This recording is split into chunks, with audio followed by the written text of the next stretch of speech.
Hey everyone, welcome or welcome back to my channel. I am Anvi Sharma and today's video we will be covering आज के current affairs.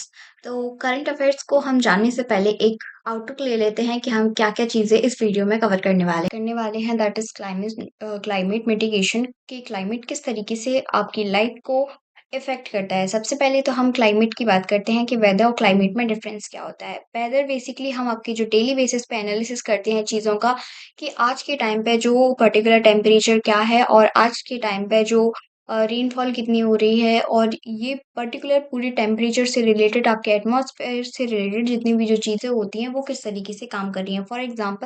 For instance आपकी short term के लिए जो चीज़ें use की जाती हैं दैट इज़ वेदर और क्लाइमेट जब एक तरीके से इनका जो कलेक्शन है वो बढ़ता जाता है तो ये एक फॉर्म कर लेता है आपके क्लाइमेट जहाँ पे आपकी जो एनुअल रिपोर्ट देखी जाती है एनुअल के साथ साथ आपकी 10-10 साल के अंतर्गत जो है आप इसको रिपोर्ट में रखते हैं और आइडेंटिफाई करते हैं कि आपके एरिया का बेसिकली जो क्लाइमेट है वो किस तरीके से काम करता है। तो अब हम क्लाइमेट पे थोड़ी सी बात करते हैं। क्लाइमेट बेसिकली जहाँ पे हमारे एटमॉस्फेयर को प्रेजेंट करता है, जहाँ पे डिफरेंट टाइप ऑफ गैसेस जो हैं, वो हमारी अर्थ को गर्म करके रखती हैं। फॉर एग्ज़ाम्पल आपकी CO2 और जो मीथेन रहती है, वो आपकी जो गैसेस इस तरीके की गैसेस होती हैं, जो आपकी अर्थ जो रहती है, उसको हीट करने का काम करती हैं। लेकिन जब यही गैसेस एक अधिक मात्रा में जब काम करना शुरू कर दें तो आपका जो क्लाइमेट है वो चेंज करना शुरू कर देता है। चेंज इन सेंस कि आपको कहीं न कहीं बहुत ही ज़्यादा रेनफॉल देखने को मिलती है, कहीं न कहीं बहुत ज़्यादा सर्दी देखने को मिलती है, कहीं बहुत ज़्यादा गर्मी देखने को मिलती है। आपका जो आपका टेम्परेचर रहता था वो एक लिमिट के साथ बेसिकली क्रॉस होने लगता है। तो ये पर्टिकुलर जो चीज़ें हैं, ये आपकी बताती हैं कि आपका जो क्लाइमेट है वो किस तरीके से चेंज हो रहा है।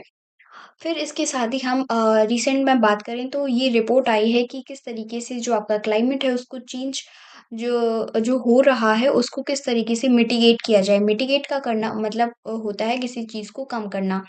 2 चीज़ें होती हैं, एक होता है मिटिगेट और एक होता है प्रिवेंट। प्रिवेंट का मतलब होता है किसी चीज़ को टोटली रोक देना, उस चीज़ पे आगे कोई बहस नहीं होगी, कोई काम नहीं होगा और मिटिगेट का काम होता है उसको धीरे-धीरे करके उसको रिड्यूस करना, उसको कम करना। इसके साथ ही अब हम रीज़न ऑफ क्लाइमेट चेंज यानी कि हम ऐसे क्या रीज़न्स हैं जिनकी वज़ह से आपका जो क्लाइमेट है वो चेंज हो रहा है। तो सबसे पहले इसका जो रीज़न निकल के आता है वो आपके फॉसिल फ्यूल्स रहते हैं। फॉसिल फ्यूल्स क्या रहते हैं? जब आपके वोल्केनिक इरप्शंस रहते हैं तो जब आपका जो लावा रहता है वो ठंडा पड़ जाता है तो वो बेसिकली आपकी जो रॉक्स रहती हैं उनमें कन्वर्ट हो जाता है। जिसको बेसिकली प्राइमरी रॉक्स या इग्नियस रॉक्स हैं उनके उनको कहा जाता है और सेकेंडली जो रॉक्स रहती हैं वो आपकी सेडिमेंट्री और जो रॉक्स रहती हैं। इसके साथ ही जब आप माइनिंग की प्रोसेस करते हो तो इसमें जब हज़ारों साल बाद ये प्रोसेस की जाती है तो इसमें कुछ नेचुरल जो है पेट्रोलियम टाइप का कुछ नेचुरल लिक्विड है वो निकलता है, जिसको आप रिफाइन करके पेट्रोलियम, नेचुरल गैस एक्सेट्रा चीज़ों में कन्वर्ट करते हो। इसी चीज़ को आप जो रॉ मटेरियल रहता है, जो रॉ क्रूड ऑयल रहता है उसको आप बेसिकली कहते हो एज़ अ फॉसिल फ्यूल्स। तो ये जो यूज़ किए जाते हैं, ये आपकी व्हीकल्स के थ्रू यूज़ किए जाते हैं, आपकी इंडस्ट्रीज़ की में जो मशीनरी रहती है, उनको चलाने के लिए यूज़ किए जाते हैं। इवन आपका जो कोल रहता है, उसमें जो इलेक्ट्रिसिटी है, उसको प्रोवाइड कराने के लिए भी फॉसिल फ्यूल्स का यूज़ किया जाता है। फॉसिल फ्यूल्स में मेनली एक चीज़ नुकसानदायक होती है, जब इसको जलाया जाता है, तो इसके साथ ही आपकी जो कार्बन डाइऑक्साइड रहती है, वो एक मेजर अमाउंट में जो है उसका एमिशन होता है, जिसके थ्रू आपकी जो अर्थ है वो बहुत ही ज़्यादा गर्म होती है, जिसके थ्रू ही आपका जो क्लाइमेट चेंज है उसकी अकरेंस होती है। तो सेकंड जो चीज़ है that is green house gases. Green house gases किस तरीके से काम करती हैं?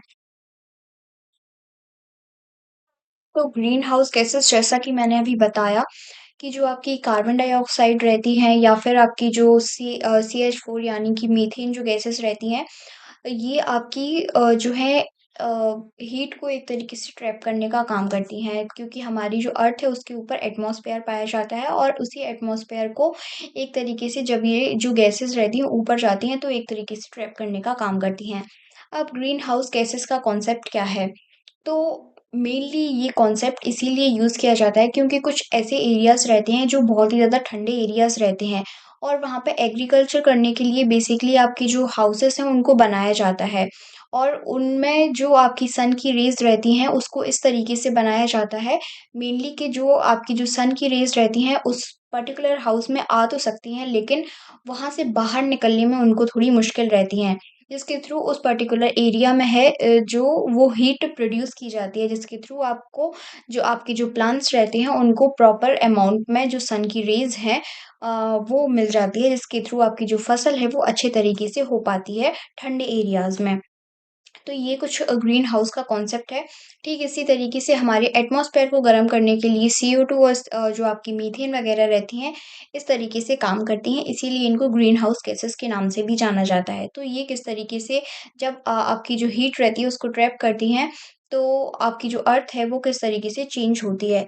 तीसरा आपकी जो ग्लोबल वार्मिंग है, अब ग्लोबल वार्मिंग इन सेंस आप direct connect to the climate change जो आपके इंडस्ट्रीज़ रहते हैं, पॉल्यूशन रहते हैं, आपके जो ऑर्गेनिक वेस्ट रहते हैं, जो आपके प्लास्टिक वेस्ट रहते हैं, इन सारी चीज़ों से किस तरीके से निकल के आती है। फॉर एग्ज़ाम्पल जैसे पॉल्यूशन हुआ, तो एयर पॉल्यूशन हुआ जो व्हीकल्स के थ्रू किया जाता है। व्हीकल्स के थ्रू किया जाता है। इसके बाद में जो आपका वाटर पॉल्यूशन हुआ, जो इंडस्ट्रीज़ में आपकी किस तरीके से चिमनीज़ जो लगाई जाती हैं, आपका जो वेस्ट रहता है, इवन आपका जो सॉलिड वेस्ट रहता है, वो आप कहीं न कहीं फेंक देते हो। केमिकल जो चीज़ें रहती हैं, वो आप वाटर में डिस्ट्रीब्यूट कर देते हो, तो ये एक तरीके से पॉल्यूटेंट का काम करते हैं और यही पॉल्यूटेंट एक तरीके से आपकी जो एयर रहती है, उसमें एंगेज हो जाते हैं और उसके साथ ही आपके क्लाइमेट को अफ़ेक्ट करते हैं। तो ये कुछ सारी चीज़ें हैं कि रीज़न ऑफ क्लाइमेट चेंज क्या होते हैं। अब साथ ही हम देखेंगे कि ऑब्जेक्ट क्या होते हैं क्लाइमेट चेंज के। तो इसमें आपके जो व्हीकल्स हो गए, CO2 हो गई, फिर आपकी जो मीथेन गैस रहती है, ये सारी चीज़ें फिर आपकी बहुत सारी ऐसी चीज़ें रहती हैं जैसे गैसेस के थ्रू आपकी अ गैसेस के थ्रू की जाती है, फिर आपकी एयर पॉल्यूशन हो गया, वाटर पॉल्यूशन हो गया, इंडस्ट्रीज़, चिमनीज़ ये सारी जो चीज़ें रहती हैं उनके थ्रू आपका बेसिकली ये जो क्लाइमेट चेंज हो रहा है। अब इसके लिए एक बॉडी भी बनाई गई थी जिसकी जो फुल फॉर्म है वो है अम UNFCCC यानी कि United nation framework for convention of climate change. ये एक तरीके से ये बॉडी बनाई गई है। इसका मेन जो ऑब्जेक्टिव है वो किस तरीके से क्लाइमेट चेंज है उससे रिलेटेड किस तरीके के इश्यूज़ हैं और उस तरीके और इसकी जो गाइडलाइंस है किस तरीके से प्रोवाइड कराई जाएगी और साथ ही किस तरीके से आप इसमें जो फ्यूचर में है इसके गोल्स को अचीव करोगे, क्लाइमेट चेंज को रिड्यूस करने का काम करोगे। तो ये मेनली जो फ्रेमवर्क है वो बनाया गया है इसको मिटिगेट करने के लिए, क्लाइमेट को मिटिगेट करने के लिए। इंडिविजुअल लेवल पे यही काम किया जाता है, जैसे आपके जो व्हीकल्स हैं वो फॉसिल फ्यूल से चला करते थे, उनको आपने मेनली जो इलेक्ट्रिक व्हीकल है उनमें कन्वर्ट कर दिया। तो आज की वीडियो में बस इतना ही। आशा करती हूँ आप लोगों को वीडियो अच्छी लगी होगी, इन्फॉर्मेटिव लगी होगी। Thank you so much.